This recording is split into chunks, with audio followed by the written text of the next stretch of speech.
salaamaaleykum mbokku internetu Ndianda TV ñu ngi leen di nuyu di leen ziar ñu amaat beneen mbégte ñëwaat ci seen beneen émission face à tey nag face à spécial parce que dañoo seet si suñu papa mu ngi tudd Mamadou Gaby Diouf noonu la Mamadou Diouf ñu bëri gën koo xam ci turu Mor Gaby Diouf mu di doomu Ngéejeen doon élément parti socialiste nekkoon na fi conseiller rural conseiller municipal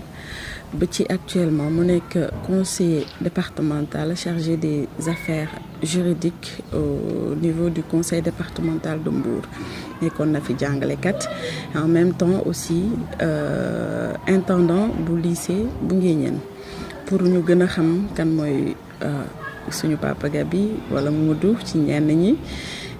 parcours am ci politique parti socialiste ci Nguéniène ba ci actualité politique bu réewum Sénégal dinañ ci waxtaan.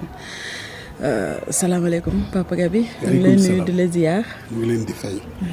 ñu ngi leen di fay. di leen ndokkeel mais surtout di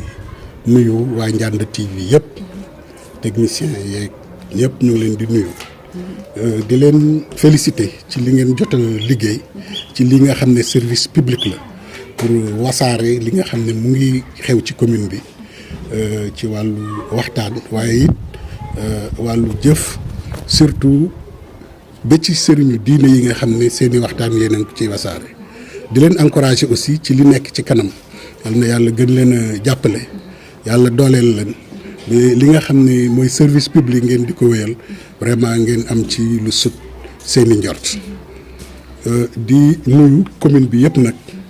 di jiital ci nuyoo bi kilifa diine yi imam yeeg ñëpp di nuyu le premier magistrat de la ville monsieur Alpha Samb mais may profité ci occasion bi pour nuyu mais surtout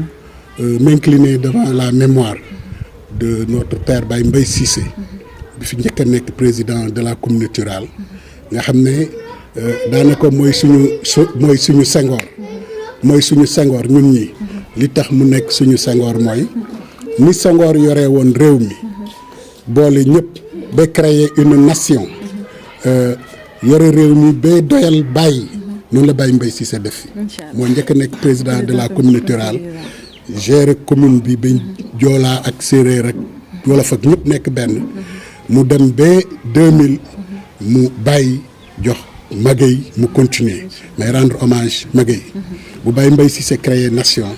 ci ñu ma ko mën a waxee communauté Magueye aussi taxaw na ci communauté rurale bi développer surtout le partenariat ba tey jii ñu am partenaires yoo xam ne ñu ngi koy taxawee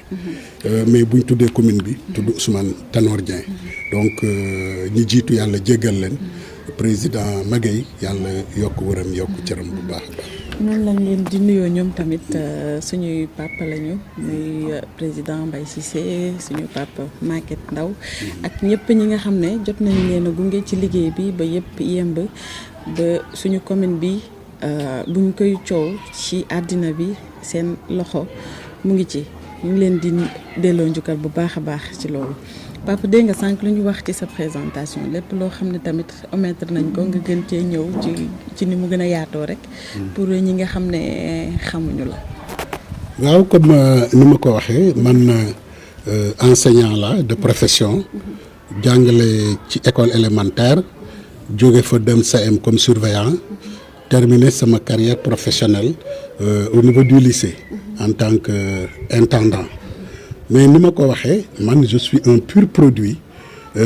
des organisations communautaires de base muy ASC yi mu demee ni ay comité de santé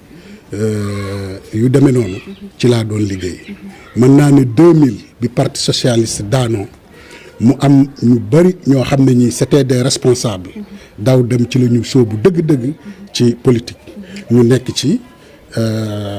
ba am ci ay cër noonu laa ko mën a tuddee nekk secrétaire général de comité nekkoon fi le secrétaire général des jeunes socialistes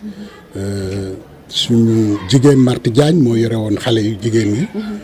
man ma yore xale yu góor yi ñu jóge fa ma nekk tey secrétaire à la vie politique de la section nekk fii conseil rural ànd ci ak Magay Ndaw nekk ci conseil municipal ànd ci ak feu Ousmane Tanor Dieng ba tey jii ma nekk conseil départemental yore tout ce qui est règlement intérieur et questions juridiques du conseil départemental de Mbour. ñu ngi rafetlu ci li nga leeral ni ci sa présentation am na solo dinañ ñëwaat ci parti socialiste ñoom Ousmane Tanor Dieng ba ci commune bi mais laataa ñoo dem ci loolu dañ may lay laaj lan mooy sa analyse ci situation politique bu réewum Sénégal actuellement fi ñu toll. waaw situation politique au niveau national je pense que ñun ñëpp niñ ko gisee moo di ne d'abord une situation économique vraiment difficile mais aussi une situation politique marquée par plus ou moins l'absence de l'opposition sur le terrain politique li ñu gis te mu fës mooy benn parti moo fi nekk li ñu gis aussi mooy peut-être c'est des chroniqueurs des influenceurs mun naa ne tey jii presque li opposition waroon taxawee ñoom ñoo ko taxawee loolu la ñu constaté gun sur le plan purement politique sur le plan économique maintenant li ñu gis ñun ñëpp mooy jafe-jafe yi nga xam ne gis nañ ko à tout point de vue mu jëm ci wàllu koppar wàllu lu demee ni ay BTT yu taxaw ay perte emploi yoo xam ne wax dëgg yàlla lu ñu constaté la une crise au niveau scolaire je pense que grève enseignants yi ñëpp a ngi koy suivre et tout dernièrement cette grève universitaire bon ñuy profité ci occasion bi pour élève boobu doon suñu doom muy Ablaye Ba bi ñàkk bakkanam vraiment ñu di ko jaale bépp étudiant commencé ci les élèves et étudiants de la commune de Nguéniène ñu di leen jaale seen naataango boobu mais aussi di ko jaale étudiants Sénégal yëpp di ko jaale ay mbokkam. ñun tamit noonu lañ koy jaalee la société estudiantine rawatina FAMEM di masawu ay mbokkam ak ay waajuram ak étudiants yëpp mu nekkoon lu metti aussi semaine bi doon na semaine bu xaw a sombre ci étudiants yi lu metti lool ci parents yi aussi parce que ku seetaan li xew université xam nga ne borom njaboot nga te wax dëgg fa yàlla bëgguñu di dund yu mel noonu. pour ñu dellusiwaat léegi ci question bi nga xam ne moom lañ la laaj nee nga l'absence de l'opposition à votre avis pour lan moo waral loolu lu tax opposition bi xaw a mel ni dañoo déserté wala xaw a ñàkk assumer seen rôle. waaw bon njàngat biñ ci mën a def moo di ne peut-être lu mës a xew sur le plan politique moom moo xew ci élection yi passé c'est la première fois que un parti d'opposition gagné au premier tour avec taux bi mu gagné 54%. C'est quelque chose d'historique je pense que loolu dafa marqué particulièrement opposition yi mais ma jàpp ne aussi cette opposition a eu la grandeur quand même de laisser un temps de grâce au parti au pouvoir seetaan ko mu doxal ñoom ñu toog di observer ñàkkuñ ñu ngi relever mbir yoo xam ne ëllëg suñ jógee peut-être mun nañ jàpp ne ñun kat bi mbir mi amee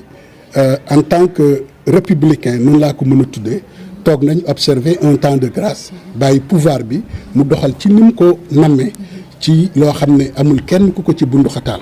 mais bu ñaari at passé nag je pense que jot na ñu def un bilan d'étape n'est-ce pas ci li ñu jot a doxal te gëm naa ne ci weer yi ñëw dinañ dégg opposition bi parce que ñu ngi organiser wu autour de ça. En même temps wax nga tamit sànq ci situation économique dëkk bi mu mel ni am na yu bëri foo xam ne xaw na am yu taxaw à votre avis aussi lan moo waral loolu. waaw je pense que li ko waral mooy boo jëlee tey budget ci niñ koy doxalee d'une manière générale ku nekk xam na ni budget prévision rek la ci wàllu recette ak ci wàllu dépense boo jëlee ci wàllu recette dafay am ay recettes internes mais aussi am ay recettes externes ci lu jëm ci wàllu recette interne yi yaakaar naa ñoom am na ay tëral yu ñu doxal vraiment pour mën a am un bon recouvrement mais boo jëlee tey lu jëm ci wàllu externe recette externe gis nañ ne bari na lu daan jóge bitim réew di tàbbi ci biir réew mi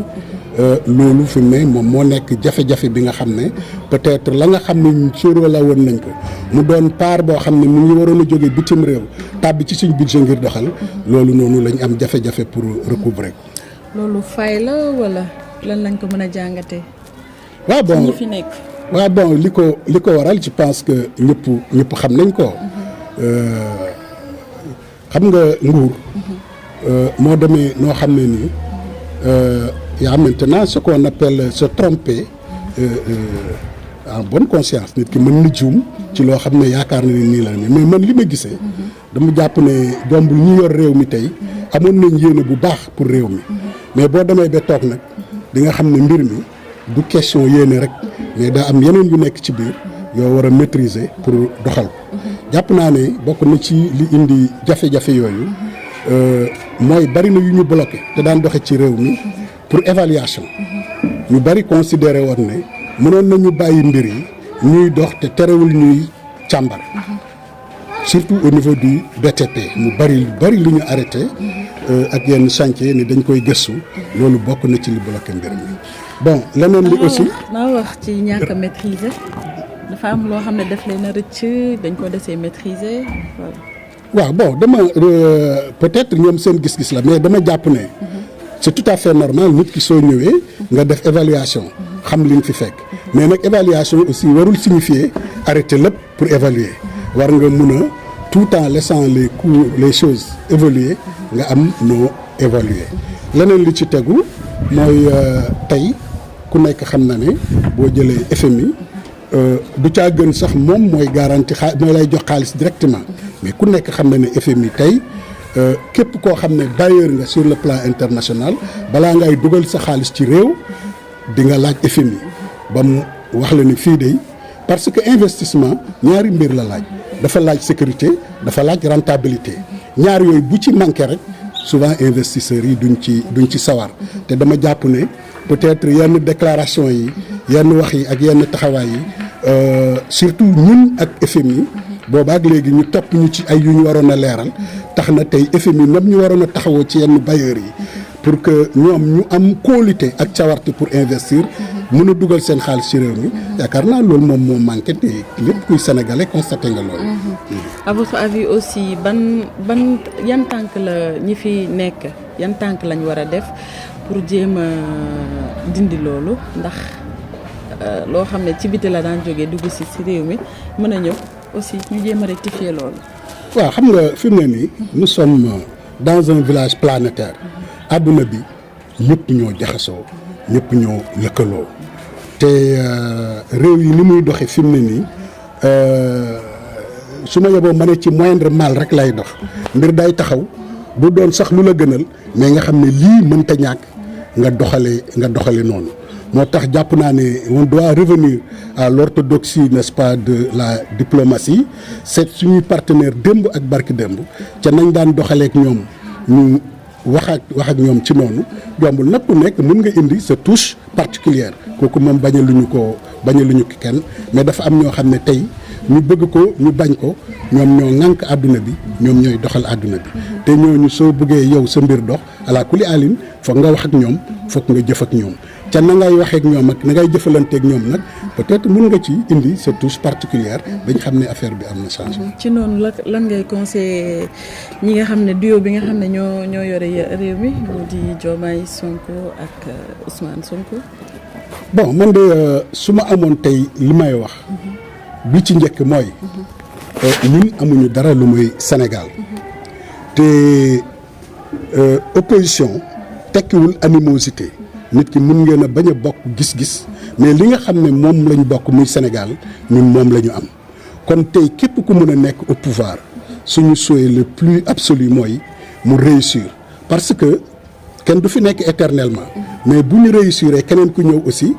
da ngay teg ci seen réussite pour continuer mu doon njëriñu réew mi mais su ma amoon man lu may njëkk a sàkku mooy li nga xam ne ñun ñëpp ñoo ko gisandoo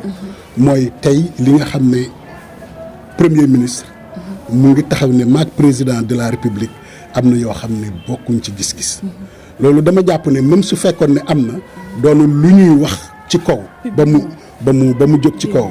parce que même kër am na waxtaan yoo xam ne waxtaanu biir néeg la am waxtaan yoo xam ne waxtaanu ëtt la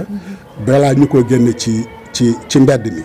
kon ñu jàpp ne président de la république bi nga xam ne moom mooy définir la politique de la nation premier ministre doon ki nga xam ne moo ko war a mettre en œuvre traduire ko en acte ñooñu li war seen diggante rek mooy déggoo à point de vue à tout point de vue jàppante à tout point de vue parce que àdduna yaakaar rek moom moo fi nekk te seen ànd seen déggoo mun na dundal espoir au niveau des populations mais nag seen féewaloo buñ ko bëggee siiwal mun na créer désespoir mun na créer désintéressement et ça c'est pas bien quand même pour le pays. da nga jàpp ne li mu wax noonu am na féewaloo boo xam ne mën na am impact ci réew. waaw mais bien entendu xam nga bu fekkee ne président de la république moom mooy définir la politique du gouvernement premier ministre doon ki nga xam ne moom moo ko war a traduire en acte ñooñu déggoo rek moom moo war seen diggante président de premier ministre war a nekk au service n'est-ce pas du président de la république mais su amoo waroo ci li ñuy doxal rek dama ne ci biir dëkk bi lay njëkk a impact ci biir dëkk bi ci lay njëkk a impact puisque tey foo toog loolu la nit ñi di waxtaanee te dama ne la àdduna bii ñu nekk am yaakaar rek la nit ñi di dunde ñoom seen déggoo ñu ne Sonko mooy Diomaye mooy Sonko comme ni ñu ko doon waxee loolu su fekkoon ne traduire nañ ko en acte di ko dundal à tout point de vue ne serait-ce que ça serait un point d'espoir n'est-ce pas pour le peuple sénégalais. quelque part aussi gisoo ne politique la rek pour ñu jéem a distraire li nga xam ne moo di opposition bi pour duñu focus ci ñoom aussi ñu mën a occuper terrain yëpp.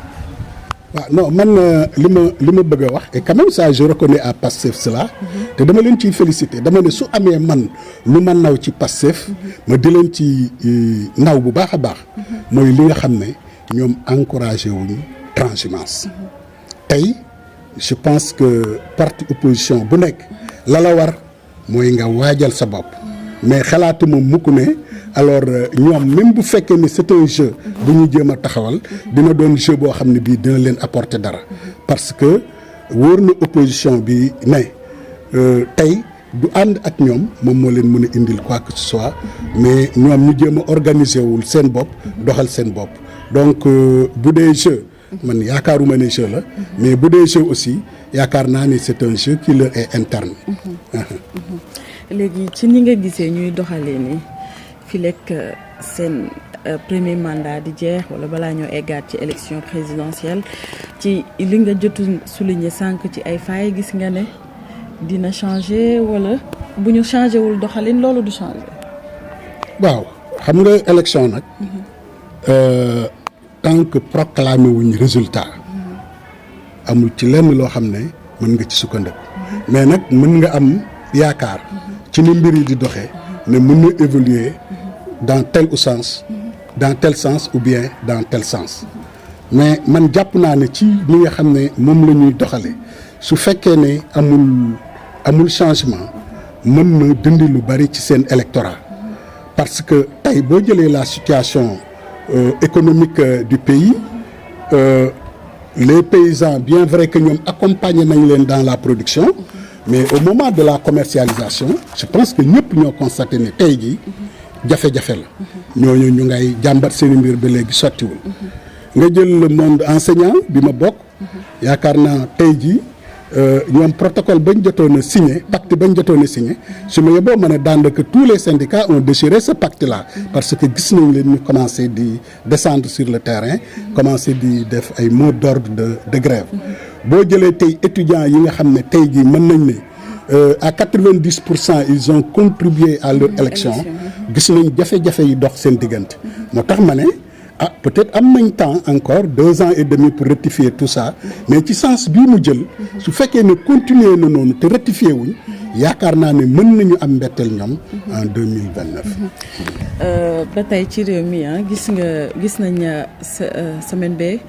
le premier ministre doon def benn tournée politique wala économique président nekk côté Kédougou premier ministre nekk ca beneen wàll ba côté Guinguinéo boo gisee seen descente par rapport ak ni nga leen doon gisee auparavant est-ce que ñu ngi fañ nekkoon ba tey wala y a changement. waaw xam nga li nga wax léegi moom moo ci nekk te boo suivez les réseaux sociaux bu fekkee ne ñoom c'est un jeu auquel ils se prêtent mun na nekk un jeu à double tranchant bu fekkee ne dañuy def stratégie pour nelawal nit ñi peut-être à la dernière minute pour se retrouver c'est peut-être une stratégie qui peut se retourner contre eux parce que nit ñi aussi ki nga soxla mu bàyyi léppam taxawal la ba sa soxla faju kooku amul benn stratégie boo war a doxal lu mooy li nekk soxlaam li nekk itteem nga taxaw ci guddi taxaw ci bëccëg mais suñu gisee le président de la République en tout cas ci ñun li ñu xamoon di def tournée économique parallèlement le premier ministre di def tournée politique loolu laa ne peut-être mën na perdre loo espoir ñu bari puisque buñ sañoon suñ président de la République buy def tournée économique nga xam ne dafa doon un moment très fort pour écouter les populations pour ànd ak ñoom ci seen ité premier ministre bi nga xam ne moom moo war a traduire sa vision vraiment nekk ci wetam loolu moo doon rassurer sénégalais yëpp mais président jaar nii premier ministre jaar nii bokkul ci luy rassurer sénégalais yi. ba tey ci parti socialiste. mu mel ni bu ñu xawee def tuuti jàngat parti yi nga xam ne ñoo di parti mère bu dee mën nañ leen a woowee noonu parti socialiste parti démocratique sénégalais ba ci AFP ak yeneen parti dafa mel ni daal ñoom dañuy mel ni luy nërmal yeneen parti ñëw di juddu ñoom la ñuy dégg ci élection yi même bu dee ay benn voix ñoom la ñuy dégg mais parti yi nga xam ne ñoo fi jiitu daanaka fight ba fi réew mi egg ci tey am nañ ci seen loxo mu ngi ci loolu en tant que mag bokk ci parti socialiste jiite woon fi jeunesse socialiste ba tey yàlla def nga jël sa retraite boo doon bokk xëy na dootoo bokk ci jeunesse socialiste feneen ngay bokk ban sentiment ngay am ci loolu. waaw je pense que dafa am loo xam ne foog ñu d'accord ci aussi dans la vie ci lu bari ba ci kuréel yi. dañuy juddu jot seen vitesse de croisière mais aussi dal di def seen déclin kooku moom je pense que c'est dans la marche normale des choses parti yooyu nga fi lim yëpp pour ci parti yu bari toll nañ ay temps comme ni yeneen parti juddoo la ñu juddu màgg yore réew mi gérer mais toll benn instant boo xam ne bii aussi vraiment perte nañ pouvoir bi la leen dese nag mooy ñu jéem a organiser waat dal di ñëwaat kooku benn mbir la ci sama njàngat beneen njàngat bi may def aussi mooy gis nga ci jamono yi ñu toll dama jàpp nous sommes dans un monde de vitesse boo xam ne il faut que nga mun a anticiper sur beaucoup de choses sinon rek tu risques de rater le train te jàpp naa ne bokk na ci tey bu ma doon def analyse ci li nga xam ne peut-être xaw na sooxe parti yooyu à un certain moment je pense qu'ils ont manqué d'anticipation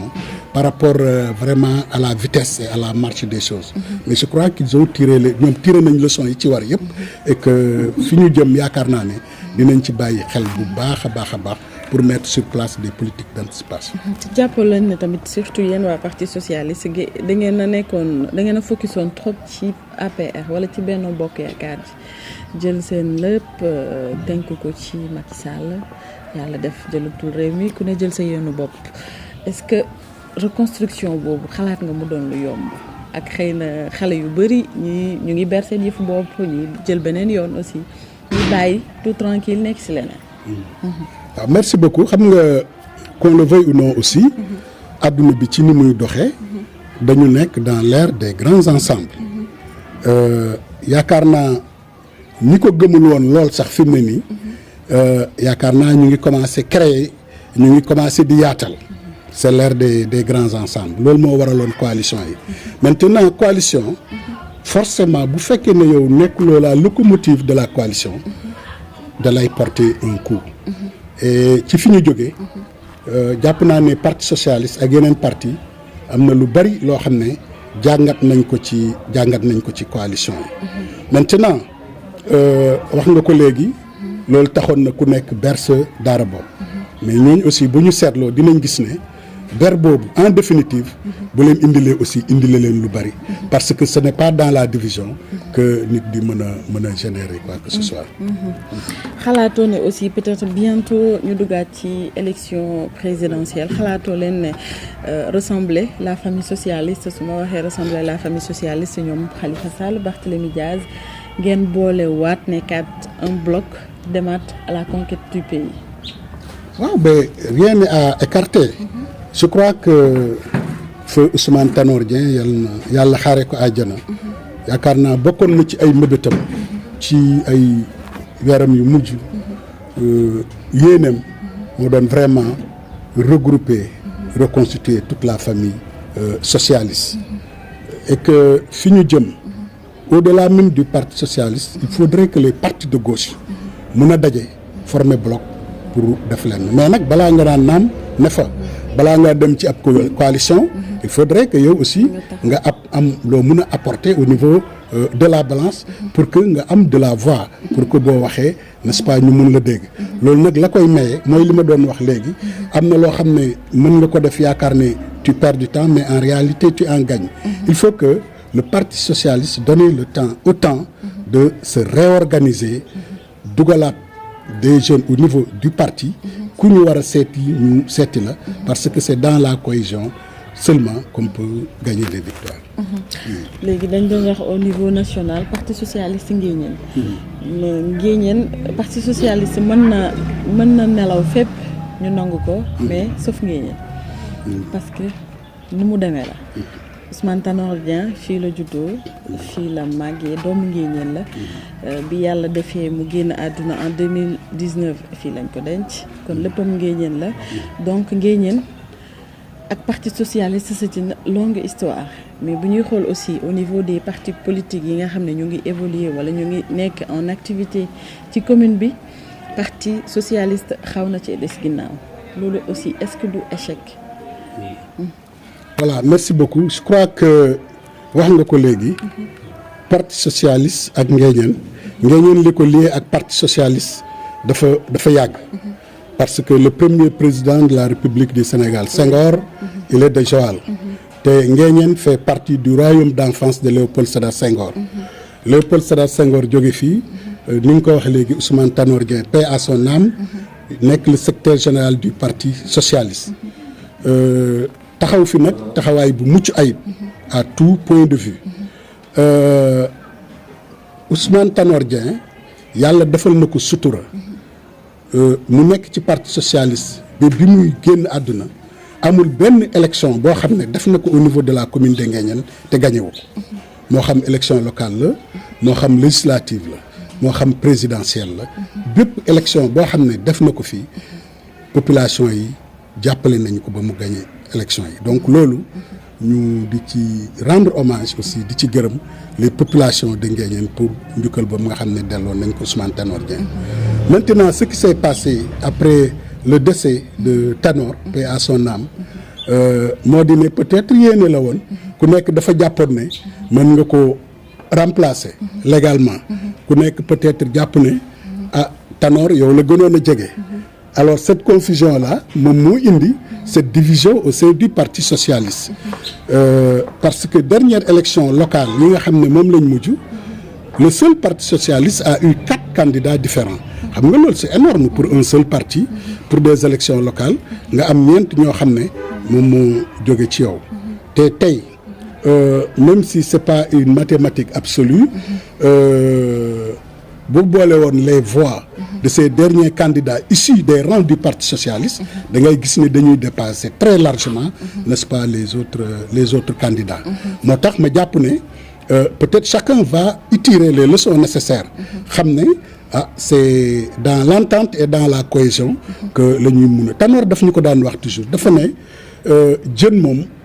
boo nekkee ci biir ndox lu la neex nga def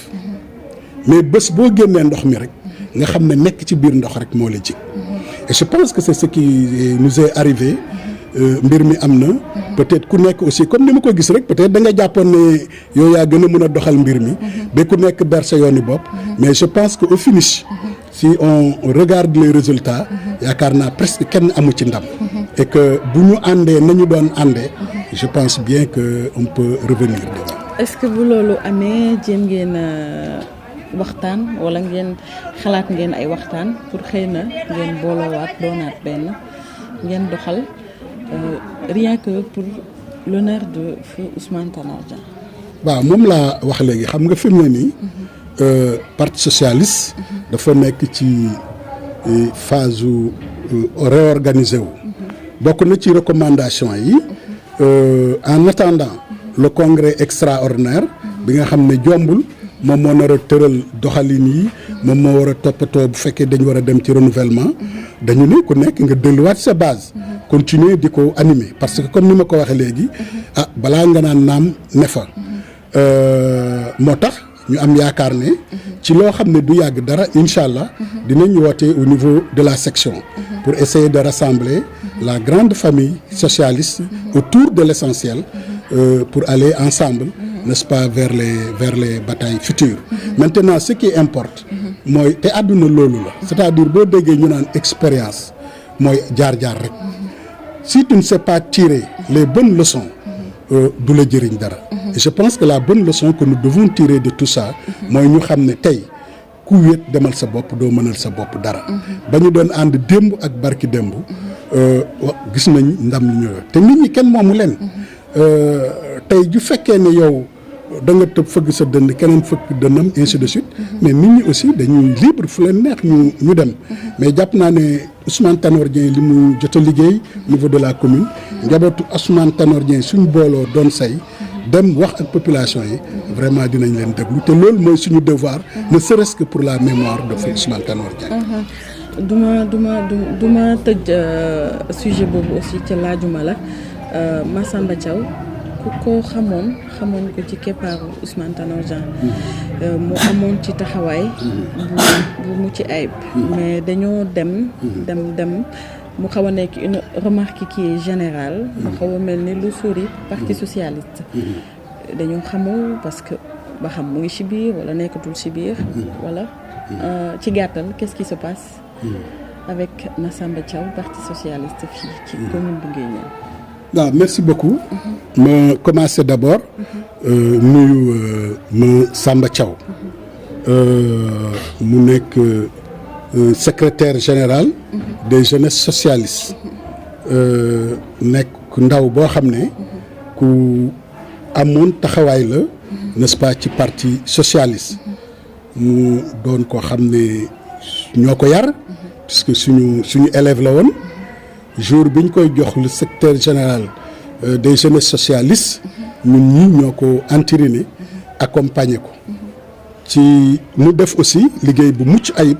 de sensibilisation et de mobilisation au niveau du parti socialiste ñu ànd ceeg moom ginnaaw Ousmane Tanor Dieng maintenant gannaaw bi Ousmane dodo comme ni ma la ko waxee rek tentation yi dafa bari woon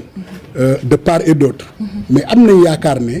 ba tey Massamba demeure un socialiste et que jombul bu ñu ci àggee bu ñu waxtaanee on va reconstituer la grande famille socialiste. bi ngay wax sànq da nga utiliser le passé comme ku amoon taxawaayam. waaw ku amoon taxawaay la ci parti socialiste boo déggee ma wax si il faut appeler le chat par le chat te yàlla dëgg rek la bëgg donc su fekkee ne moom moo nekk le secrétaire général des jeunesses socialistes puisque ba tey ji amul kenn à ce poste ku ko remplacer au niveau de ce poste de secrétaire général des jeunes donc tey ji ci texte yeeg yëpp moom la nee naa la mu amoon ci taxawaay bu mucc ayib liggéey ci liggéey boo xam ne ñëpp teg nañ ci seen bët mais ñëpp d'accord aussi que gannaaw dëddu Ousmane aussi mu am nu mu taxawee mais du moom rek parce que ku nekk amoon nga yéene jàpp ne peut-être yow yaa gën a mën am noo taxawee looloo tax ma ne li ñu war mooy ñu remobiliser le parti socialiste owaat ñun ñëpp ñu ànd liggéey ne serait-ce que pour la mémoire de Ousmane Tanor Dieng. yàlla baax na. en tout cas am nañ ci yaakaar parce que ay souvenirs yu baax rek lañ am ci kii di Ousmane Tanor Dieng di ñaan yàlla xaare ko àjjana doolu yërmande ci moom taxawu njaboot ji nga xam ne moom la fi bàyyi ñu wëy ba tey ci commune bi naka ngay jàngatee situation politique commune bu Nguéniène li fi parti yi nga xam ne ñoo fi jot a actif wala acteurs politiques yi nga xam ne ñoo fi nekk di fi activé wu. voilà merci beaucoup danga may occasion ma rendre hommage ci képp koo xam ne yaa ngi def politique au niveau de la commune de Nguéniène parce que politique dafa yombul presque doo am vie de famille ca la ngay am yaa ngi koy bokk ak nit ñi yaa ngi ci ay ordonnance yaa ngi ci ay soxla yaa ngi ci leneen booleeg léeg-léeg ngay dégg sax kàddu yu la neexul wala sax njaboot sax di dégg kàddu yoo xam ne neexu leen mais jàpp naa ne koo ci jël ku ne jàpp rek ne mën na defar commune bi moom moo ko yitteel moo tax ma commencé rendre hommage bépp homme politique boo xam ne yaa ngi yëngu au niveau de la commune de Nguéniène ñaanal ñëpp ku ci nekk ci li ngay yëngu ci commune bi yal na yàlla soppali ko muy yiw defal la ko def ko saak njaboot. Maintenant pour prendre la situation xam nga Nguéniène c'est une commune extrêmement politique presque il y a tous les partis qui sont représentés moo tax mu doon foo xam ne fii wax dëgg yàlla échange yi bari nañ fii mais nag vraiment sans animosité loolu aussi je pense que c'est à saluer il y a une adversité qui est là mais sans aucune animosité puisque nag ak lu coow li bari après ñooy dajawaat ci suñu njënte dajawaat ci suñu ceet di demlante di dikkalante yàlla def bu ñu demee ñu amoon daanaka fu ne amoon candidat muy suñu pape Nicolas ñu ko nuyu au passage Massamba gox yu bees ñoom Boucar jamono jooju ak ñoom Père Yamar ci bannière parti socialiste ak ki fi yàlla teg nga xam ne mu demee woon ci bannière buntu bi Birama Sène docteur ak waa Yewwi Askan Wi ci jamono jooju mais tey yàlla def kii di Alpha Samb gagné mairie bi nekkoon na lu la bett wala lu la bett. waaw dama ne élection tant que résultat génnul mënuloo ci prononcé wu mais élection yi boo gisee ni mu demee dafa am benn mbir bu muy dëggal d'abord que le vote sénégalais d'une manière générale il est plus affectif que programmatique boo ko seetloo Massamba Thiaw a gagné Nguéniène parce que il est de Nguéniène Boucar a gagné Ndianda parce que il est de Ndianda Badou Diakhaté moo yore woon moo jiite woon Yewwi Askan Wi il a gagné Mbodiène donc loolu lañ fay gis du caa gën programme mais kii suñu doom la wala kii ñun ñoo dëkk wala kii sama xarit la donc le vote il est plus affectif que programmatique loolu la résultat yi njëkk a fejal leneen li mu fësal aussi moo di ne souvent mooy li ma doon wax léegi d'habitude les grands ensembles ñoo ëpp chance pour gagner que s'il y a un émiettement te bokk na ci li indi parce que élection yi ba léegi raw gàddu lay doon maanaam tey jii man su ma amee 10 voix yow nga am 10 voix Ndiaye am 11 voix ñun nos 2 voix cumulées font 20 moom mu am 11 kese remporter les élections donc vous voyez donc su fekkee ne y a une multitude de candidats alors dafay éclater l'électorat te foofu moom vraiment ku nekk mën na génn et c'est ce qui s'est passé avec ces élections-là maintenant il faut ajouter à ces élections-là aussi que l'éclatement du Parti socialiste a beaucoup contribué par rapport à ça wax naa la ko léegi bu ñu àndoon jombul peut-être il pourrait renverser la tendance mais le seul Parti socialiste a présenté 4 candidats en plus de ces 4 candidats aussi il faut remarquer que le secrétaire général du Parti socialiste bi ñu demee ba nga xam ne waxtaan nañu déggoowuñu moom il a dit que lui c'est le secrétaire général du Parti socialiste et que élection yi dafay passer et que le Parti socialiste va continuer donc lui-même il n'a pas battu campagne ñun on a dit bien bon vent aux candidats donc toutes choses qui font que peut-être élection yi ni mu waroon tëddee yëpp daal tëddewul mais nag dindiwul dara ci méritu ki nga xam ne vraiment moom moo gagné élection yi parce que aussi boo ko seetloo li ñu naan da ngay am fii tuuti boo ko boolee mu bari je pense que loolu moo dal le maire Alpha Samb vous voyez si Massamba a gagné Nguéniène l'autre a gagné Ndianda Badou gagné Mbodiène il n'en demeure pas moins que moom en tout cas il a eu une représentativité au niveau de toute la commune qui a fait quand il a fait le cumul de ses voix il est passé devant les candidats donc mu doon une victoire méritée ñu di ko ci félicité bu baax a baax comme ñoom ñu fi nekk nii ci commune bi ñëpp mën nañ la woowee doyen ci politique muy ñi nga xam ne ñoo fi nekk actif maanaam Alpha Samb Boucar Massamba Thiaw ba ci docteur Salim Ndiaye ak ñeneen ñi nga xam ne ñu ngi ci biir seen taxawaay ci commune bi Nguéniène en tant que seen doyen wala seen papa lan nga nekk ban message nga leen di lancer ci seen taxawaay aussi ak Nguéniène taxaw lu mu politique dafa mës a am dafa hérité élégance ci politique parce que suñu bàyyi ci politique moo mel noonu lan nga leen di conseiller ak nan nga gisee ku nekk sa taxawaay. waaw li may wax ci loolu Ousmane Tanor Dieng yal na ko yàlla yërëm da ko doon wax da daan wax toujours ne vraiment séntu asamaan si jarul buuxante te waar wi yaatu na yaatuwaay boo xam ne bii ku nekk mën nga ci bay waar te man jàpp naa ne tey vraiment en toute sincérité ils sont sur la bonne voie li tax ma ne ils sont sur la bonne voie ñoom ñëpp ñu ngi sur le terrain politique di daje waaye déggaguñ vraiment wax ju ñaaw wala kàddu yu ñaaw wala leneen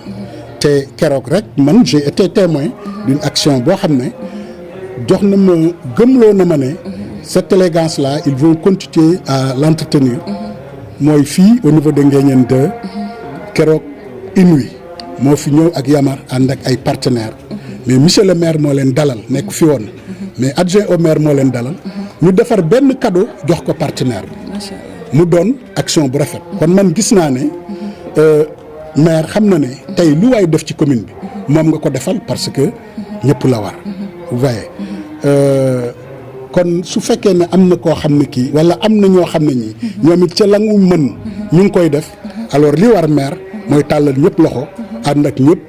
parce que pour l'intérêt supérieur des populations te gëm naa ne ñu ngi ci loolu vraiment ñuy souhaiter dara bañ ko yàq leneen li ma ciy teg mooy quand on est responsabilité dafa am lu mu tekki responsable bu naree dem bay raisonner wala muy am comportement le même comportement ci ñu nekk ci ginnaawam boobu la moo responsabilité des na ñu xam ne ñoom askan wi dañu am ci ñoom yaakaar et que li leen war mooy ñu taxaw doon benn jàppante parce que ala kulli alin nit ki li yàlla bind ci moom forcément dina ko jot élection da daan jot conseil bi ñu Tanor doon jox benn la daan wax ne fépp fu ngeen war a dem na ngeen fa dem lépp lu ngeen mën a joxe na ngeen ko joxe waaye nag su passé lu ci yàlla dogal accepter leen ko ngeen xool ci seen kanam mais nag ce qu'il faut éviter c'est les regrets su ma xamoon ma dem seeti diw su ma xamoon day diw ma defal ko nangam wala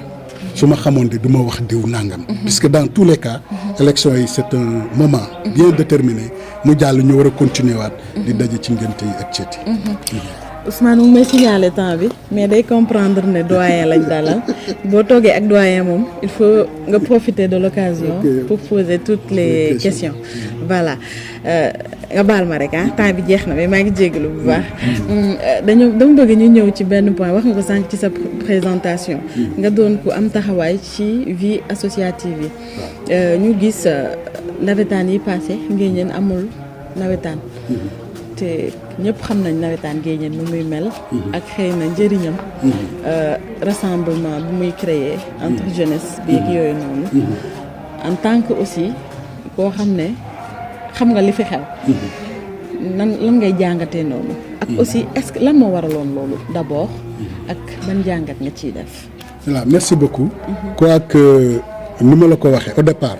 moi je suis un pur produit des nawetaan. ñun ñoo nekk les pionniers de la zone 13A. boobu benn zone moo fi nekk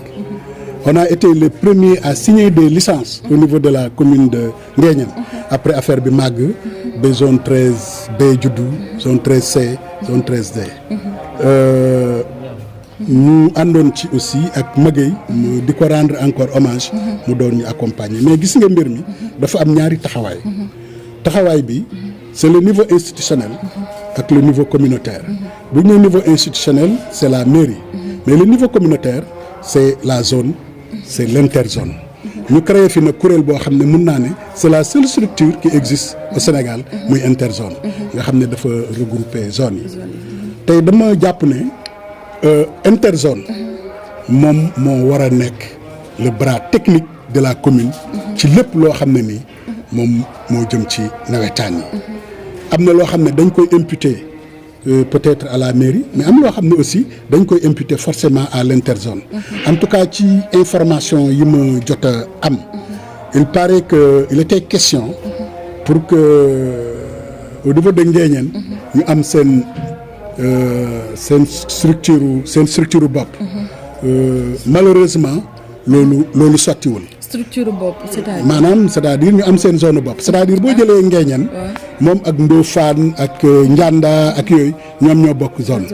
bari na ci liñ doon dox ci information yi ma am pour que ñoom ñu taxawal seen zone mais loolu dem ba ci biir sottiwul. leneen li ci des aussi mu nekkoon problème au niveau du trésor public ci information yi ma am parce que pays bi fi nekk dafa ne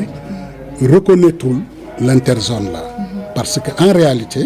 te muy dëgg aussi amu ci benn texte boo xam ne yi nga xam ne ñoom ñooy gérer les nawetaan foo xam ne interzone am na fa vous voyez donc le payeur était plus pour que zone bu nekk ñu fay la sa xaalis ainsi de suite des choses comme ça. je pense que ces problèmes techniques là bokk na ci li tax ba ren peut-être financement amul ci information yi ma jot. ci noonu ci loolu aussi. comme li nga wax ak taxawaay bi nga am ak nawetaan njëriñ bu mu am wala fi mu toll walatul nekk loo xam ne day ñàkk ci vacances yi ban conseil ngay jox acteurs yi nga xam ne ñoo ko sekk muy zone yeeg municipalité beeg yooyu noonu yëpp pour nga xam ne loolu duñ dal déwén incha allah. damay commencer da ma permettre sax man ma rendre hommage ay mag ñoo xam ne. ñoom ñoo ñu formé gis nga nawetaan au-delà de l'aspect sport c'est toute une éducation bu ci nekk man ci nawetaan laa njëkk a jànge lan mooy démocratie boobu on était beaucoup plus jeune ñoom Yamar Ndiaye ñoom grand Nicolas ñoom Mor Dieng ainsi de suite boobu ñoom ñoo gérer ASC bi ci laa njëkk a xam tout poste dañ ko daan teg ñu voté ko ku am majorité nga gagné ci nawetaan aussi laa xamee lan mooy décision de bureau ak lan mooy décision assemblée générale ban portée ak ban valeur la am pour dire que y a toute une éducation autour de ça. maintenant li may wax d'abord di ko jëmale ci collectivité territoriale mooy ñu xam ne ces structures de nawetaan la li ñu koy apporter kenn xamul ni mu toll puisque xale yi buñ nekkul ci lii nekk ci leneen kon kuréel gi nga xam ne moom mu ngi taxaw presque pendant 3 mois de vacances xale yi duñ am jotu lenn lu mooy fu ñu tàggate seen bopp daje def sport ak yooyu ña leen koy taxawal te nag mu ànd ak coono. donc ma ne collectivité locale na dooleel ñooñu na leen jàppale puisque kii téye say ndaw pendant 3 mois ba dara du yëngatu ba école tijji ku nekk jàngi ko war nga leen a jàppale ndaw yi aussi nañ xam responsabilité bi ñu am xam ne ils ont un devoir d'encadrement ils ont un devoir de formation envers n'est-ce pas leurs cadets ñoom it ñu taxaw mais nag surtout nag lëkkaloo ak collectivité surtout loolu collectivité bi mënul dem sans ñoom aussi mënuñ dem sans la collectivité. mu mel ni nag waxtaan bi neex na am na solo macha allah doyal lañu mais il faut que ñu tàggatoo boo xam ne du tàggatoo peut-être dinañ am yeneen occasion dajewaat saykat waxtaan su ko defee rek nga jox ñu sa dernier mot ba beneen yoon incha allah. waaw comme ni ma ko defee rek damay dellusiwaat di leen gërëm bu baax di leen féliciter ci liggéey bi ngeen jot a def au niveau de la commune mais aussi di leen encourager pour li nga xam ne mu ngi seen kanam pour ce service public là. Toute la commune rawatina n'est-ce pas les acteurs politiques noonu laa ko mën a wooyee gannaaw bu ma leen jaajëfalee ci seeni coono ak seeni taxawaay ñu xam ne commune bi ñun ñëpp ñoo ko bokk. Adversité nag tekkiwul animosité vraiment bu ut jotee ku nekk na nga dajale tous les atouts nécessaires pour aller à la conquête du pouvoir mais qu'on ne perde pas de vue que vraiment ay nit ñoo topp ci seeni ginnaaw ay nit ñoo leen yaakaar et que ils doivent donner le bon exemple à tout point de vue. Di tàllal loxo suñu kilifa diine yi ñu ñaanal commune bi yàlla def fi jàmm yàlla def fi sutura yàlla def fi teraanga ñuy nuyu nos braves dames jigéen ñu nekk ci commune bi yëpp à travers les ONG yi ñuy liggéeyal mais aussi fajar ñu ngi ci terrain bi di daw di dem ak dikk ñu di leen sargal di sargal aussi suñuy ndaw xam ne ñoom ñooy yaakaaru ëllëg ñoom aussi lu ñuy def ñu jiital ci dal te xam ne nit ala kulli alin li yàlla bind ci yow rek moom nga mën a am. ñu sant ñëpp di gërëm ñëpp. noonu lañ lay sant képp ki nga xam ne yaa ngi ñuy teewlu fii ci Ndianda TV mu nekkoon seen émission Face A ngeen ci àndoon ak suñu papa Mamadou Diouf ñu gën koo xam ci turu Mor Gaby Diouf di jaajëfal Ousmane mi féete ci cadrage bi noonu lay jaajëfalee toute l'équipe de Ndianda TV. Di leen ñaax aussi ngeen wéy di abonné ci suñuy plateforme bokk na ci li ñuy dooleel di leen jox dig jade ci yeneen émission fii ci Ndianda TV